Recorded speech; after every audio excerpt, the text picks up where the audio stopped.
If you work in the field of early childhood education like I do, the thought of working from home when you spend all your career focusing on face-to-face interaction with children and families and caregivers, the thought of working from home could probably send you into a straight panic attack.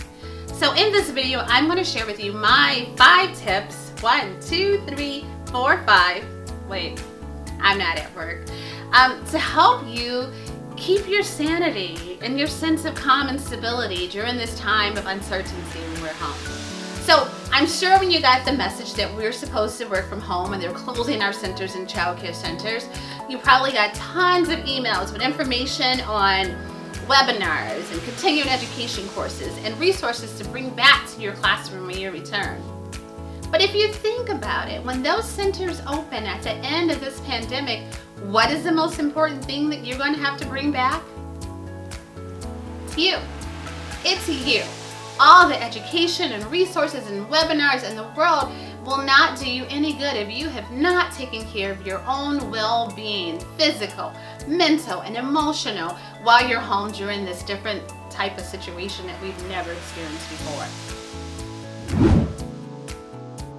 Tip number 1, get up. It's that easy. Get up.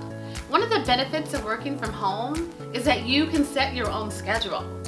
For instance, I'm used to getting up at 5 o'clock in the morning when I worked at my center.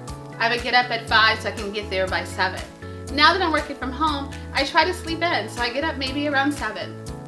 But the important thing to do is to get up when that clock hits 7. Do not push snooze. One 5-minute snooze could end up being 5 hours sleeping in bed. So once that clock goes up, get up and get ready. Tip number 2, meditate. Find out what works for you. Everyone have their own way of meditating. Some people have religious or spiritual things. Some people just simply do deep breathing exercises. Meditate on good thoughts, whatever that makes you feel good. Now, I understand that some circumstances will not allow you to meditate like others, like children or spouses or pets. But let me tell you a secret. There's one place where you can go and be alone and meditate, the shower. Shower time is your time to meditate. Tip number 3, communicate. It's important that you touch bases with someone. There's lots of people waiting to hear your voice. Even though they say we're supposed to isolate socially, we're really just isolating physically. We need to socialize with people, communicate with people, talk to them, call someone, an aunt, a grandmother, a cousin, someone who's up. My sisters and I, we like to use the Polo app. This is an app where we can just go and leave a message. I have a sister in Florida, in Chicago, and here in Michigan, and we just call up each other on the app, on our phone, and just say things like, Happy Taco Tuesday, what are you having for lunch? How are you hanging in there? Stay safe, and when they get the message, they can reply. The next tip I have for you will be to move.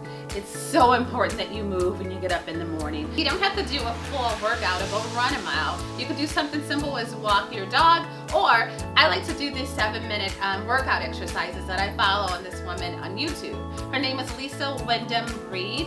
I will make sure that I share a link to her YouTube videos below at the end of this. Let me share another secret with you. If you're not really into physical fitness, you know another way that you can get moving first thing in the morning?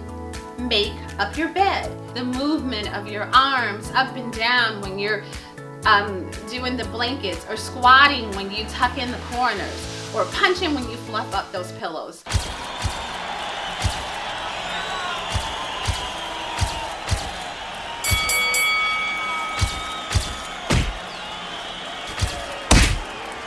All those things could count as your exercise. I won't tell if you won't tell, your exercise is out of the way. And my 5th and final tip for you is to check in. You're still working from home. It's really important to check in. Don't let the first thing you check in be your social media accounts. Check in through email. Check in with your work site.